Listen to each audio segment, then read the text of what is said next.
So DK and team ತಣ್ಣೀರು ಎರಚಿದ್ರ AICC ಅಧ್ಯಕ್ಷರು ಅವರ ಟೀಮಿಗೆ. ಸಿಎಂ ಸ್ಥಾನದ ಕನಸಿನಲ್ಲಿದ್ದ ಕೆಪಿಸಿಸಿ ಅಧ್ಯಕ್ಷ ಡಿಕೆ ಶಿವಕುಮಾರ್ ಎಐಸಿಸಿ ಅಧ್ಯಕ್ಷರ ಹೇಳಿಕೆಯಿಂದ ಮಂಕಾಗಿದ್ದ ಡಿಕೆ ಈಗ ಆಕ್ಟಿವ್ ಆಗಿದ್ದಾರೆ. ಮತ್ತೊಮ್ಮೆ ಹಕ್ಕೊತ್ತಾಯ ಮಾಡೋದಕ್ಕೆ ದೆಹಲಿಗೆ ದಂಡಯಾತ್ರೆ. ಸೈಲೆಂಟ್ ಆಗಿದ್ದ ಬಂಡೆ ಸಿಡಿದೇಳುತ್ತಿದ್ದಂತೆ ಖರ್ಗೆ ತಂಡ. ಎಐಸಿಸಿ ಅಧ್ಯಕ್ಷರ ವಿರುದ್ಧವೇ ಸಮರ ಸಾರಿದ ಕೆಪಿಸಿಸಿ ಅಧ್ಯಕ್ಷ ಡಿಕೆ ಅಂಡ್ ಟೀಮ್ ಫೈನಲ್ ತಂತ್ರಕ್ಕೆ ಕೈ ಕಮಾಂಡ್ ಶೇಕು. ಡಿಕೆಗೆ ಮೇ ತಿಂಗಳಲ್ಲೇ ಸಿಎಂ ಸೀಟು ಕೊಡೋದಕ್ಕೆ ನಿರ್ಧಾರ ಆಗಿತ್ತಾ?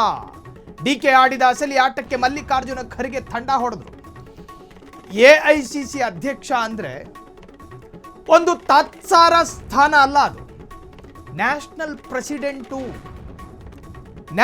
ಪ್ರೆಸಿಡೆಂಟು. ಎಐಸಿಸಿ ಅಧ್ಯಕ್ಷ ಅಂದ್ರೆ ಒಂದು ರಾಷ್ಟ್ರೀಯ ಪಕ್ಷದ ರಾಷ್ಟ್ರೀಯ ಅಧ್ಯಕ್ಷ.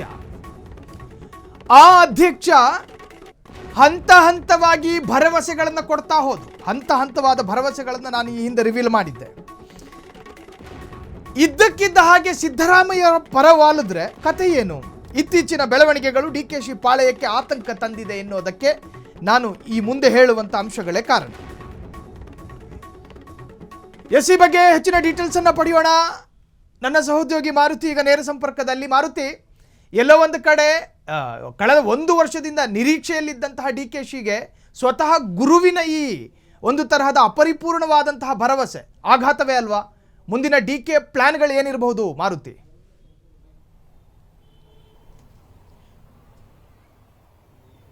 ಸಾಯಿಲ್ ಏನು, ಈಗಾಗಲೇ ಡಿಕೆಶಿಯವರು ಮುಂದಿನ ತಿಂಗಳು ಅಂದರೆ ಈ ತಿಂಗಳು 15ನೇ ತಾರೀಕೊಳಗೆ ಸಿಎಂ ಸ್ಥಾನವನ್ನು ಅಲಂಕರಿಸ್ತಾರೆ ಅಥವಾ ಹೈಕಮಾಂಡ್ ಸಿಎಂ ಆಗುವ ಅವಕಾಶವನ್ನು ಕೊಡುತ್ತೆ ಅಂತ ನಿರೀಕ್ಷೆಯಲ್ಲಿದ್ರು. ಯಾಕೆಂದರೆ ಕಳೆದ 2 ವಾರದ ಹಿಂದೆ ಎಐಸಿ ಅಧ್ಯಕ್ಷರಾದ ಮಲ್ಲಿಕಾರ್ಜುನ ಅವ್ರನ್ನ ಡಿಕೆ ಬ್ರದರ್ಸ್ ಭೇಟಿಯಾಗಿ ಮಾತುಕತೆಯನ್ನು ನಡೆಸಿದ್ರು. ನಮಗೆ ಒಂದು ಸ್ಪಷ್ಟ ಸಂದೇಶ ಹೈಕಮಾಂಡ್ ಕಡೆಯಿಂದ ಕೊಡಿಸಿ ಅಂತ ಕೂಡ ಹೇಳಿದರು.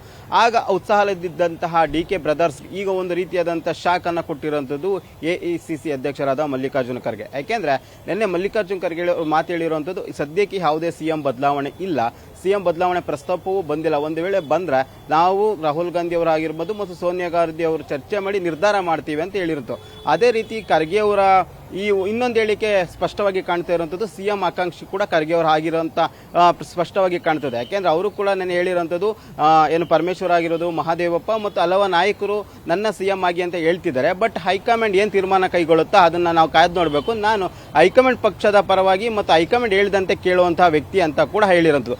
ಈ 2 ಹೇಳಿಕೆ ಮತ್ತೆ ಡಿಕೆ ಸುರೇಶ್ ಆಗಿರ್ಬೋದು ಮತ್ತು ಡಿಕೆಶಿಯಲ್ಲಿ ಮತ್ತು ಅವರ ಆಪ್ತ ಬಣದಲ್ಲಿ ಸಾಕಷ್ಟು ಕುತೂಹಲ ಮೂಡಿಸಿರುವಂಥದ್ದು ಮತ್ತು ಒಂದು ರೀತಿಯಾದಂಥ ಸಿಎಂ ಆಗುವ ಆಸೆ ಕನಸನ್ನ ಕಟ್ಟಿದ್ದಂತಹ ಡಿಕೆಶಿಗೆ ಒಂದು ರೀತಿ ತಣ್ಣೀರು ಹೆಚ್ಚಿರುವಂಥದ್ದು. ಇದರಿಂದಾಗಿ ಮತ್ತೊಂದು ಪ್ಲಾನ್ ಡಿಕೆ ಟೀಮ್ ಈಗ ಮಾಡ್ತಾ ಇರೋದು ಅಂದರೆ ಪ್ರಮುಖವಾಗಿ ಡಿಕೆಶಿ ಪರ ಇರುವಂತಹ ಒಂದಷ್ಟು ಜನ ಶಾಸಕರು ಕೂಡ ಮತ್ತೊಮ್ಮೆ ದೆಹಲಿಗೆ ಅಂದರೆ 4ರ ನಂತರ ಮತ್ತೊಮ್ಮೆ ದೆಹಲಿಗೆ ಹೋಗಿ ಅಲ್ಲಿ ಖರ್ಗೆ ಅವರನ್ನ ಹೊರತುಪಡಿಸಿ ವೇಣುಗೋಪಾಲ್ ಅವರ ಮೂಲಕ ಒತ್ತಡ ಹಾಕಕ್ಕೆ ಪ್ರಯತ್ನ ಮಾಡ್ತಾ ಇರೋದು. ಯಾಕೆಂದ್ರೆ ಈಗಾಗಲೇ ಖರ್ಗೆ ಅವರು ಕೂಡ ಸಿಎಂ ಆಕಾಂಕ್ಷಿ ಅಂತ ಒಂದು ರೀತಿಯಾದಂತಹ ಅರ್ಥದಲ್ಲಿ ಅವರು ಹೇಳಿರುವಂಥದ್ದು ಮತ್ತು ಸಿಎಂ ಬದಲಾವಣೆ ಇಲ್ಲ ಅಂತ ಹೇಳಿರುವಂಥ ಈ 2 ಹೇಳಿಕೆಯಿಂದ ಒಂದು ರೀತಿ ಸಂಕಷ್ಟಕ್ಕೆ ಡಿಕೆ ಟೀಮ್ ಸಿಕ್ಕಿರೋದ್ರಿಂದ ಈಗ ಪ್ರಮುಖವಾಗಿ ವೇಣುಗೋಪಾಲ್ ಅವರನ್ನ ಭೇಟಿಯಾಗಿ ರಾಹುಲ್ ಗಾಂಧಿ ಅವರನ್ನ ಭೇಟಿಯಾಗುವ ಪ್ರಯತ್ನಕ್ಕೆ ಮುಂದಾಗಿರೋದು. ಅಂದ್ರೆ ಪ್ರಮುಖವಾಗಿ ಏನು ಡಿಕೆಶಿ ಪರ ಇರುವಂತಹ 15ರಿಂದ 20 ಶಾಸಕರು ಸಚಿವ ಸ್ಥಾನ ಕೇಳುವ ನೆಪದಲ್ಲಿ ಹೋಗಿ ಅಲ್ಲಿ ಡಿಸಿಎಂಗೆ ಒಂದು ಅವಕಾಶ ಕೊಡಿ ಅಂತ ಪಟ್ಟು ಹಿಡಿಯುವ ನಿಟ್ಟಿನಲ್ಲಿ ಈಗ ಕಸರತ್ತನ್ನ ಆರಂಭ ಮಾಡಿರೋದು. ಒಟ್ಟಿನಲ್ಲಿ ಈ ಬಾರಿ ಏನೇ ಆದ್ರೂ ಪರವಾಗಿಲ್ಲ, ಯಾಕೆಂದ್ರೆ ಇನ್ನು ಬಾಕಿ ಉಳಿದಂತ 2 ವರ್ಷ ಸಿಎಂ ಆಗಲೇಬೇಕು ಅಂತ ಪಟ್ಟನ್ನು ಹಿಡಿದಿರುವಂಥದ್ದು. ಒಂದ್ ಕಡೆ ಡಿಕೆಶಿ ಇದ್ರೆ ಅವರ ಪರವಾಗಿ ಸಾಕಷ್ಟು ಶಾಸಕರು ಕೂಡ ಸಾಥನ್ನ ನೀಡ್ತಾ ಇರುತ್ತೆ. ಇದರಿಂದಾಗಿ ದೆಹಲಿಗೆ ಹೋಗಿ ಅಲ್ಲಿ ವೇಣುಗೋಪಾಲ್ ಅವರನ್ನ ಭೇಟಿಯಾಗುವ ಮೂಲಕ ಸಿಎಂ ಪಟ್ಟಕ್ಕೆ ಒತ್ತಾಯ ಹಾಕುವ ಸಾಧ್ಯತೆ ಇರುವಂತದ್ದು. ಸಾಯಿಲ್, ಥ್ಯಾಂಕ್ ಯು ಮಾರುತಿ ತಮ್ಮೆಲ್ಲ ಡೀಟೇಲ್ಸ್ಗೆ. ಕ್ಷಣ ಕ್ಷಣದ ಸುದ್ದಿಗಳಿಗಾಗಿ ಫ್ರೀಡಂ ಟಿವಿ ಸಬ್ಸ್ಕ್ರೈಬ್ ಮಾಡಿ, ಲೈಕ್ ಮಾಡಿ ಹಾಗೂ ಫಾಲೋ ಮಾಡಿ. ಹೊಸ ಸುದ್ದಿಗಳ ನೋಟಿಫಿಕೇಶನ್ಗಾಗಿ ಬೆಲ್ ಐಕಾನ್ ಮೇಲೆ ಕ್ಲಿಕ್ ಮಾಡಿ.